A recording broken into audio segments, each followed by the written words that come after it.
Well, Roop, thanks for helping my project. Of course. Can you say a little bit about yourself? Sure. So I'm a software engineer at Waymo, which is Google's self-driving bet. We're trying to build autonomous vehicles. I'm avid. I love space. I love hearing about it. I love science, physics, and yeah, I'm just super excited to talk about stuff. What got you into like Waymo? So that's actually in college I studied computer science, and I really enjoyed robotics and computer vision classes that I took. It felt really satisfying to be work on those types of problems, like creating these robots that could like race around a track or fold laundry or different things. Wait, no, fold laundry. That one, okay, that No, you got me there. I see so much of a bigger market for folding laundry than self-drivable cars. Yeah, and that's actually, it turns out it's really hard. We tried it, and like we just had a lot of trouble using the Baxter robot. It's like this humanoid-looking robot with these two little grippy arms, and we would try basically taking a photograph of a piece of laundry and then planning out what are the correct motions of like folds in order to do it. And so we could map these out in theory. Like, oh, you fold like the short sleeve over the middle, and then the other short sleeve over, and then you fold the top over. And in simulation that would work fine, but as soon as you started touching a real piece of real t-shirt, it just got way more complicated. And all the physics and dynamics, it's just very hard. There's very little tactile response. It's really hard to program that in anyways. But turns out folding laundry is really difficult. But wow. maybe we funded that as much as we did self-driving cars, we'd find a solution. How about doing dishes? Doing dishes, dishwashers. You don't have that fabric, I feel like dishwashers are robots that do dishes, right? Well, I mean, it's just you gotta take the dirty dish and you have to rinse it and clean it, and then you have to take it out of the thing. I mean, why can't you just have it clean the table and set the table and Yeah. You know what? I bet you could do that, because you just need to the hardest part is just getting it in and out of the dishwasher, right? And it's designed for humans to use it right now, but if we just designed it for robots to use it, maybe restaurants or something have some industrial dishwashing process. I don't think they do. I think they just have big tubs that people would just scrub. Yeah, that'd be a fun problem to solve, honestly. or how about managing your inventory in the pantry, And oh yeah, like a so you get the recipe like a conveyor out. belt or something, Yeah, and it's you just say, oh, I want this spice right now. I'm making this recipe, and and that'd be really cool. It's almost like Amazon warehouse type robots, except in your own house for your pantry, and just having these little robots that bring it over, and then it orders an Instacart, and then goes out to the front porch and puts it. That would be very cool. I actually think that all of these types of robots, we're getting really good at taking really complicated technologies from robotics and then making them a lot more available, commodifying it. I don't know if that's a word, but or picking up trash on the side of the street. Yeah, that would be a really cool one. I feel like there must be some, I know Ocean Conservancy, there's some charity that's trying to do that in the ocean, create these robots that go into the ocean and pick up these trawlers that have this scoop and intake that'll just pick up a bunch of trash. But I wonder if they can have one for the street too. That'd be really good. or even with that, turn it into artificial islands. We could have the extra continent right there in the Pacific. Yeah. We basically do it with the Garbage Patch Island. Yeah, just put it together, put some dirt on top, piling it up. Yeah, a little floating island going through the seas. That'd be really cool. Yeah. But yeah. I think robotics has a lot of it can be coming down to the more accessible level sooner than we think in our lifetimes. Yeah. We'll see a lot more robots just being around and helpful. But right now we're starting out everything on the industrial side. It's all these big companies with the money to automate things. I think that's where we're starting right now. But it's really cool. It's really exciting. It's a really exciting time to be in robotics, I think. There's a lot going on. Wow, and your interest in space, when did you get interested in space? I mean, since I was a kid, in growing up in all the science classes, it's one of those things where your imagination can just run wild, and it's hard to stop thinking about. There's so many. I feel the vastness of space represents the vastness of thought you can have about it. it's just something about it so mysterious, so open, so much to learn, so much like there's also this like very pure feeling of like advancing the human knowledge, like that like scientific pursuit of like advancing what we as humans know and understand. There's so much to love about it. It feels like it's always so exciting to hear like more advancements or like new research or new discoveries being made in that regard. It's definitely one of the like coolest subjects there is, I think. Now, whenever you imagine it, are you just like imagining like all these stars and galaxies and planets, or are you imagining like people in those places? I think it's like thinking about the different unknowns, like do like thinking about all the different paradoxes, like the Fermi paradox of like if aliens do exist, why haven't they come in contact with us yet? Because the universe is like vastly infinite, and if it's vastly infinite, then the probability of any small thing is like actually vastly huge as well. So given that the universe is vastly infinite, and that means that there exists alien life, because even if it's a low probability, you multiply the two, and there probabilistically exists human life. How have we seen no evidence for it? And like just kind of thinking through the different logical pathways that kind of explain it, or like did we actually make a mistake in our first base assumption? And like there's so many of these thought experiments of like different ways the universe could be, or like how our observations like make sense or sometimes don't make sense. There's so many really, really cool ideas. Like the Fermi Paradox is only one of them, but like ideas of like, let's say we become like civilization, I forget what the technical term is, like a tier 3 or tier 4 or something like that, civilization, and we start harnessing energy from our planet or other planets or our sun or other solar systems, and like how might that look, how might we go about and do that? And it's just like some place where like there's a lot of scientific foundation for the thoughts that we have and like based on ideas that we have, but then we say, what if something else worked like this way? And then we just use our imagination to run wild with it. And we might be dead wrong. Probably we're dead wrong half the time, right? Probably more than half the time. But it's still really interesting and fun to think about. And sometimes we're not dead wrong. And that's really cool to be like, hey, yeah, like this technology doesn't yet exist, but I could see I can imagine a world in which it might exist. And then in that world in which it might exist, then we can like imagine how it might work. So like science fiction, I think, is like a really great tool for that. That one movie, 2001: A Space Odyssey, was just like super impressive of like, how might technology pan out as we thought back then. And so much of that technology has panned out as we had thought, as Kubrick had thought back then, and all of the scientists he was working with.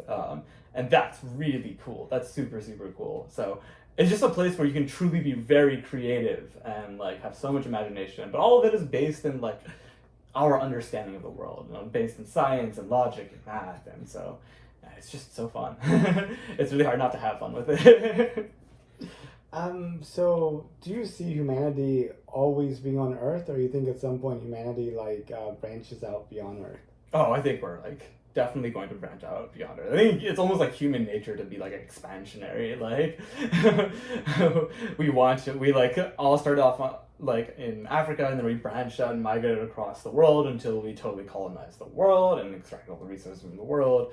And then we started like invading each other's countries and taking more because we wanted more. And then humans are still going to do that as soon as like we're starting to destroy our Earth now, which is very unfortunate. But almost certainly that means we'll start going out to other planets and stars and looking for resources there.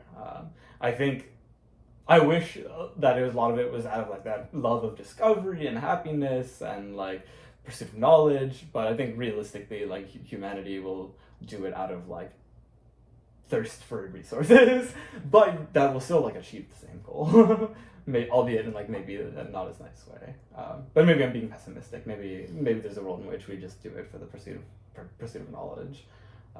But either way, I think we're gonna go beyond Earth, whether it's in the next 100 years, next 500 years. I think it'll be pretty soon, though. In our lifetime, we'll hit Mars. Yeah. Well, have you been following SpaceX? Yeah. I've been following, not super closely, I don't know every single launch, but I've been following their general ideas. They're super exciting. They're so exciting. That idea again of like commodification of like space launches, right? Instead of having that one-time use launch, and instead having these reusable boosters. And I don't know. I remember I would always watch the live streams, even if I was in lecture or something. I would be watching the live streams of like the boosters coming back down and landing, and like the absolute like sadness you felt if they'd crash, or the absolute ecstasy and joy. It was like almost watching like a sports game. Like I was like cheering for these rockets as I would for like the Knicks or something. Like I was just so excited to see them. Yeah, I love SpaceX. They're really exciting.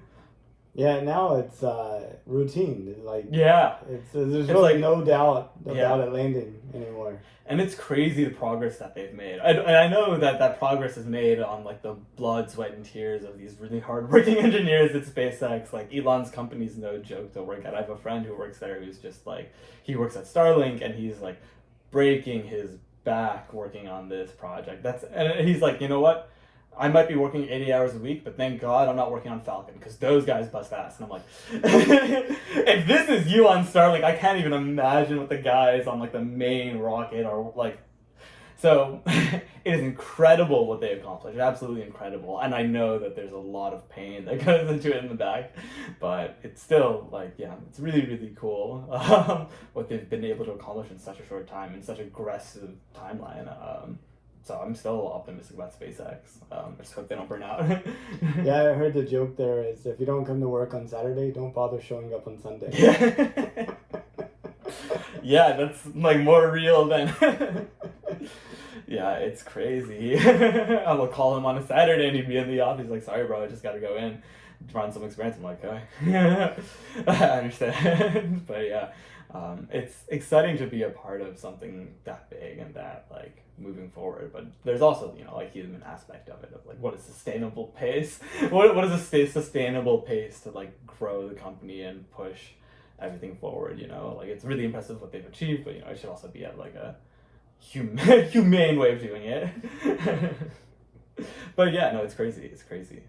They've been doing so much. SpaceX is, it's also really, I don't know, it almost feels like I don't know, the public space strategy was pretty stagnant for a while. And clearly we're not putting enough money into it. Like the US government doesn't see it as a priority, so if we need to go commercial and private for it, then so be it, I guess. Ideally it'd be public, but we clearly don't have, the politics doesn't favor that right now. There's no big bad Soviet Union to fight. There is China. There is China, but I don't think there is like, we see space as that significant in our like, it's like one of the frontiers for fighting them, but I think the main frontier is like cyber warfare at this point. So we'd much rather invest tons of money into that and like robots and drones and like putting people on Mars. I'm not sure if like the U.S. government or the U.S. military values the like potential of putting people on Mars as like a strategic goal to like have power over China. So yeah, it was nice when the objective was aligned during the space race in the Cold War, but I'm not sure that that's true anymore, which is unfortunate because again, like, you know, I just love science so much. I just want that to be the primary motivation for us, like to all be like, yes, let's fund this. Let's have a Mars base. Let's pursue this aggressively, you know, instead of like investing a bunch of money in bigger guns and bigger nukes and like all these different things that are just made to kill each other. Instead, let's work together to like, you know, I mean, yeah.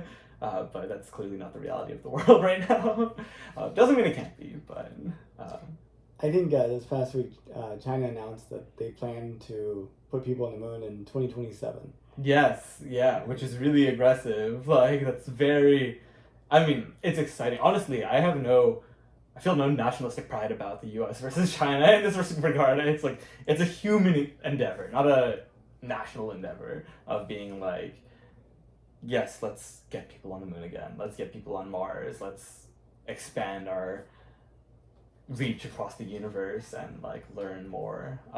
So I'm excited to hear that, and I hope that it's not just posturing and that they're like working to fulfill it, and I think their track record is good so far. So well, there's one theory that China might see the moon as a military yeah, you know, kind of some asset, and the thought might be, they want to put a 1 megawatt nuclear reactor on the moon. Yeah.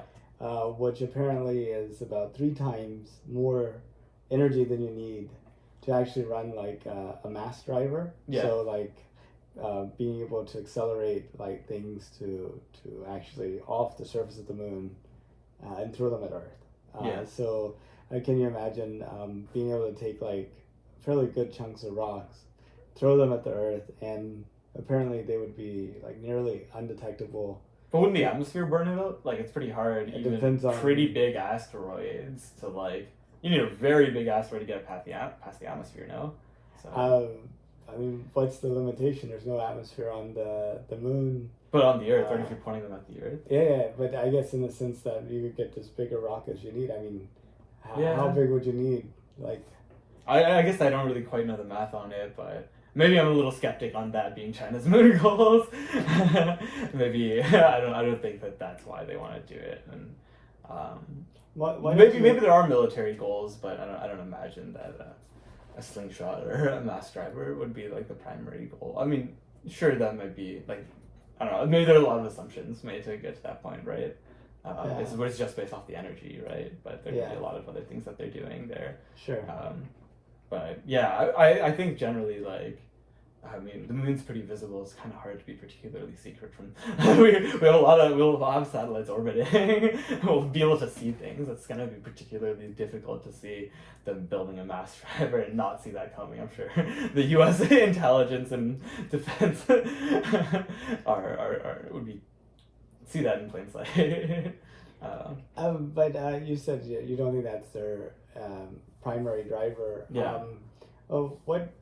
What gives you confidence that China is looking at doing something positive and something for all of mankind? Like, where does that come from? So I don't think any of these countries are necessarily doing, like, I think a lot of the times they need incentives to align. Like, there's some small bits of, like, everyone trying to further the goals for humanity and everything, but a lot of it is, like, power projection or scientific research. And sometimes scientific research leads to other, like, power, but I think that a lot of China's MO lately is just like really projecting power in every way possible, being like, we are the superpower of the world, we are here fighting with the US, and so they'll always be aggressive with their posturing, with their diplomats, with everything, to say we are advanced, we are competing with the US, our alternative way of government is actually a better way than the US, like democratic way, our authoritarian government is much more effective, we get things done. It's all almost like, I think, the communist versus capitalist, like these ideas of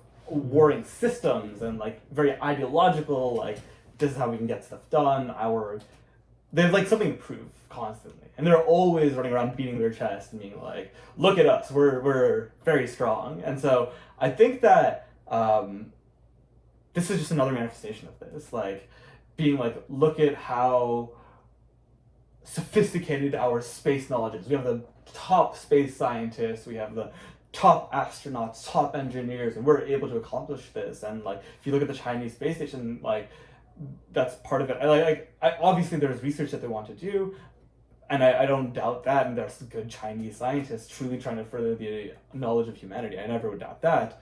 But I also think that the Chinese government is putting a lot of money into this because it's all part of their aggressive posturing of like, look at us, we're a real country. We are a strong country. We are a superpower country. And so having beating the US to the moon has that same symbolic kind of like, look at how strong we are. Just like, there wasn't actually really a military goal for the US to be on the moon before the Soviet Union, right? It's a lot of like nationalistic pride, like, we got to the moon first. We plant our flag on the moon first. Like, it's a show. It's a show. And it's an important show to the government because it shows the public we are mighty, And so I think it's pretty similar for China too. Like, just the act of doing something difficult, faster and better than opposing notions gives that nationalistic pride, which is, an interesting motivation, but sometimes if that motivation gets research done, then so be it. Yeah. So that's my thinking on China. So talking about the U.S. and the moon, did you know that NASA was planning to send astronauts to the moon? Like with Artemis, or yeah. That's actually really exciting.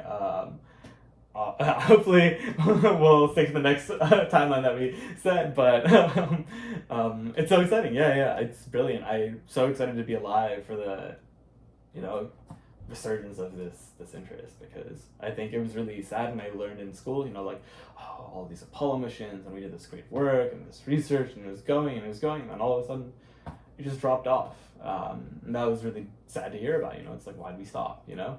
I guess, was it just not in the US government's interest anymore all of a sudden? Did we lose like public approval for it? What happened? And so seeing this resurgence in it, even though I think it's largely driven by like commercial interests, whatever it may be, like, it's really exciting to see that next step of like, let's go to the moon, let's do this. And I feel like honored and privileged to be a part of that era, even as an onlooker. Do you think NASA or China is going to make it to the moon first? I truly don't know enough about either of the agencies and their accomplishments. I guess NASA has a track record. They have the legacy knowledge, which I'd imagine would help out. So I'd probably be more optimistic with NASA. But I hope both of them make it onto the moon as quickly as possible.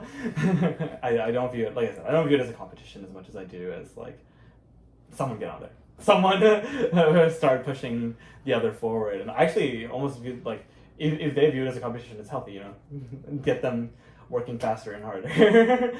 Because my personal goal is just to have anyone on the moon, whether they're Chinese or American. Now, if China does make it to the moon first, what do you think the likely reaction would be in the US? Would it be like, so what, we got there 50 years ago, 55 years ago? I think we'd want to go. Or it'd be like, oh my gosh, we got to get caught up. Yeah, what are you doing? I think there's a huge xenophobia in the US, and so I can imagine that being like, oh god, China's catching up. Because there's this huge fear of, oh god, you know, China's smarter than us, China's like this and that in the US. So I think America is scared, and so I think that if China did go to the moon first, I think there would be a push of like, we can't let China get there. That's not something we want to do. Yeah, I mean, that's interesting. We can't let China get there because, you know, with the Soviet Union and the space race, we actually competed on like capabilities. Like, yes. You know, who could actually get their astronauts there and back. But, you know, United States, you know, may not compete on capabilities in the future. Because there's several ways to win a race, right? One is to run faster than your opponent. The other way is to trip up your opponent. Yeah. I truly hope we never take that second approach, because it's really just damaging to humanity, I think. To have that adversarial of like, let's steal research, let's mess with their like knowledge. It's like, you know, like, I think that's a really poor way of looking at it. At the end of the day, this is a scientific pursuit, and so I hope that the moral code is still intact enough to not do anything like that, and that it is truly just motivation to run faster, healthy competition, not toxic competition. Fingers crossed. I'd like to think that it is that way, but maybe I'm being naive. There's you know, this metaphor of having a whole bunch of crabs in a bucket, and you don't have to worry about any of them escaping, because once one starts getting up, the others will reach up and pull them down. Right? Sometimes it feels like we might be that way on Earth. Yeah. Again, hope, like, maybe in some ways we might be, but regarding space, I don't know, I feel like I've seen enough headlines to be optimistic about how we approach these things. And there are some headlines to be pessimistic, but overall, I think that sentiment of like, people on the ground who are actually working on this have a good heart, and they're doing it for the love of space and the love of science. You know, the actual day-to-day scientists and engineers who are working, you know, I think they all want the same thing. And so I'm pretty optimistic in that respect, like, regardless of what the politicians and management might want. I'm optimistic. I know not everybody's excited about us going back to the moon. Some people are like, why are we spending billions of dollars to send a few astronauts to the moon when we have all these problems on Earth? Yeah. How do you think about that? Yeah, I mean, that's like the classic argument, why are we looking at space, who cares? And I mean, there's always, like, you wouldn't say that about any science. Why do we invest in science? We should just invest in the here and now. But, you know, that ignores the exponential exponential return on investment that you get when you invest in science. This modern world that we live in is completely built off of scientific and technological achievement. And so, when you pursue things for the sake of pursuing knowledge and furthering humanity, everyone benefits such extraordinary amounts. So that return on investment is huge. It's always been astronomical. And so that's the response that I have. Like with space too, things like Velcro, like think about how much we use so many of the inventions that were made in the space race. It is so important that we keep pushing science forward. And if you're complaining about the billions, I would say take a peek at the discretionary budget and how much we give to defense contractors. And then all of a sudden the money that we spend on NASA seems a lot less in comparison to the amount of money that we spend on a lot of other stuff. I think we can afford the money. I think there's I think as priorities, like science is very important. There's so much that we can do from it. We literally even lives saved, lives improved. It's astronomical. The return on investment, just huge. I think you're right whenever it comes to like actually trying to look into things and figure things out. But I feel like a large amount of our research budget is actually funding people that just write papers and who do sciencey looking things, as opposed to actually trying to get to the core root of that knowledge. And I was wondering if you see that too, and what you think about it.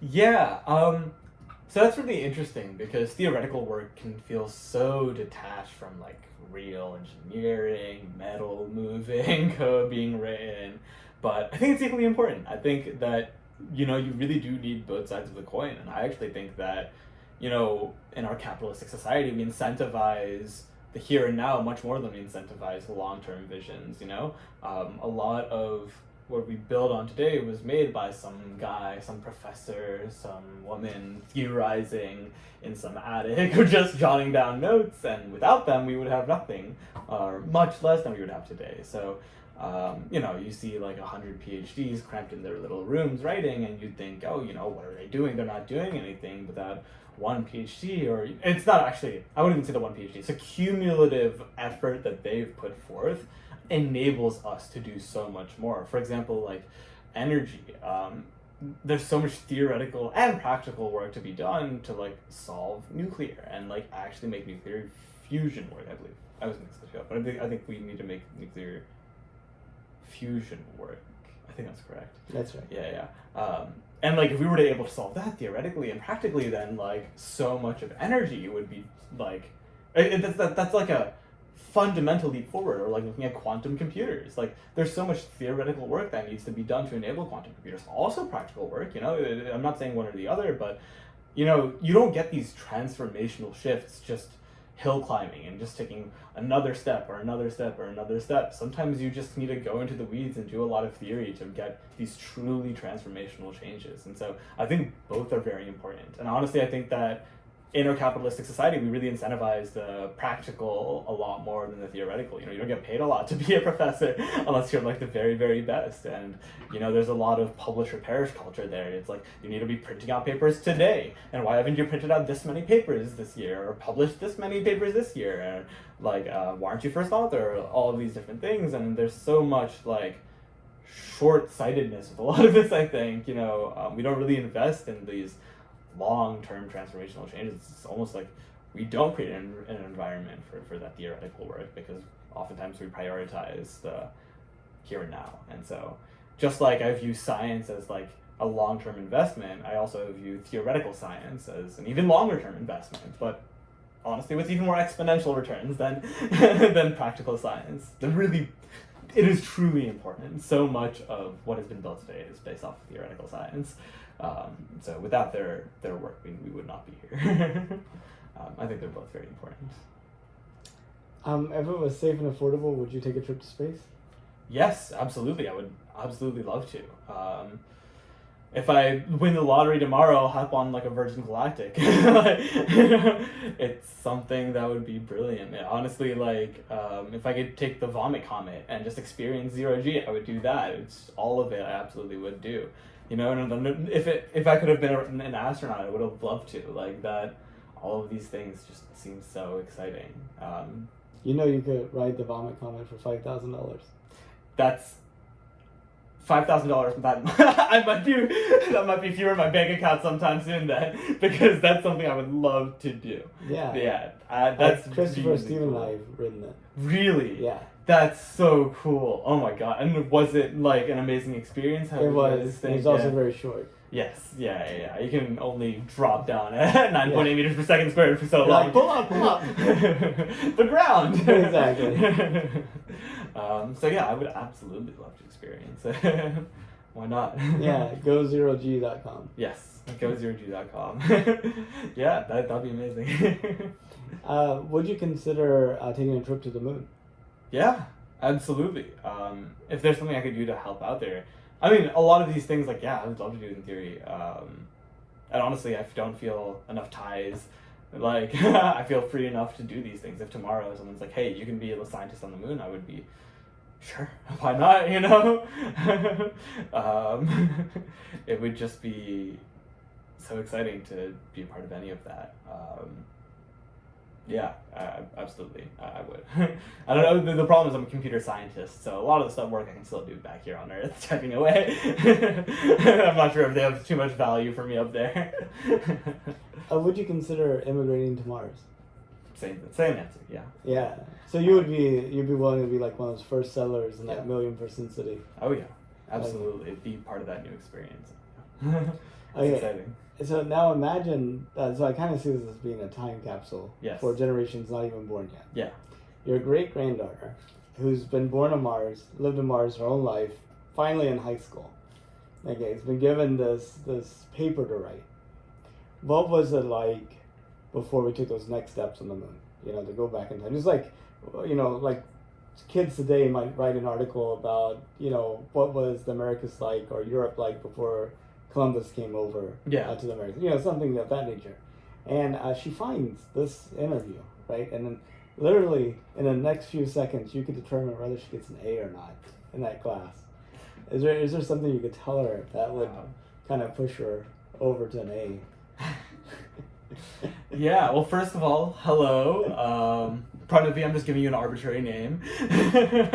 Truly have no idea, but maybe it's a more Martian name. Maybe. I'm not sure if Mars has. What would it be, like Ready or?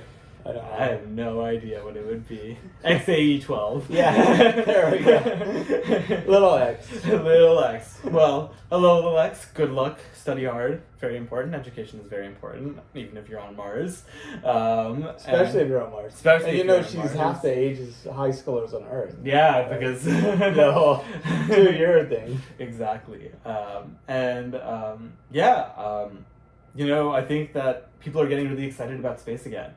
And I feel that everywhere, you know, like, we watch space launches like as if they're like these huge events with family and friends, you know. We're also excited for the future. We really just cannot wait to see how it turns out. I think that's the one word I use to describe us right now: excitement. Just right on the cusp of that new frontier. So ready to go right over. And so on the other side, you must see how amazing, you should appreciate how amazing and beautiful this achievement has been and how much work has been done to get you here and how beautiful it must be there. And I mean, Earth is beautiful, don't get me wrong. There's so much to be thankful here, but yeah. We're excited. Yeah, and she probably has no idea what it's like to go outside without being in a spacesuit. Yeah. Or see oceans. Though maybe they have big domes, you know? Maybe they have big domes they can play around with. But maybe. Come take a trip to the world, to the Earth sometime. if that's possible. It's really pretty here. I'm sure you've seen lots of pictures. There's so much to see. You'll also be 3 times heavier, so... Yeah, watch out for that. You might need an exoskeleton or something. I'm not really sure, but you guys will probably do that safely. I know we talked about a lot. Is there anything that you think would be worth talking about that we didn't get to?